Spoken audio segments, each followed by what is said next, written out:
السلام علیکم ورحمۃ الله وبرکاتہ. د نظر ټي وي د طرف نه محمد علي جوهر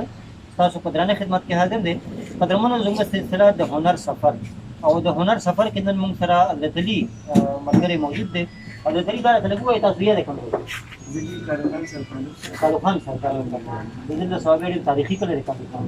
خالي ښه دا رباب د څومره وخت نه راځي یا رباب 10-12 سال ها لس یو لسکاله تقریبا وشو دا رباب راځي کنه دې کې استاد څوک کوم څنګه دې کې نجی د نوحار سره سرکاري څخه ظفر استاد ها ما شکر کوي ها هغه شکر ورکړی استاد ها هغه د دربار کې ها د دربار کې تقریبا اته کال اتکالو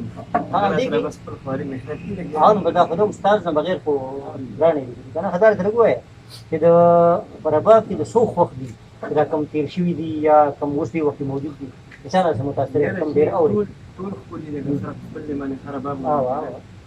نو غزيات د خپل زفر سره متاثر او د شکر او نو په خپل معنی خپل مستعد بالکل الله په ور خپل عزت ورکړي بالکل صحیح خبره نو رباب صرف هغه او کنه نو دا څنګه چې مونږه دینه مخکې رجل سره خبرې کولې کنه هغه ستاره جوړو مو دا څه څه خو نشته صرف هغه رباب هغه له کومه څه کولې کومه ها دا له دا پورا یاد کړی ها او اواز اواز هم لګ اواز بګ لګ سره بیا خو کور برابر ده که ټول برابر دي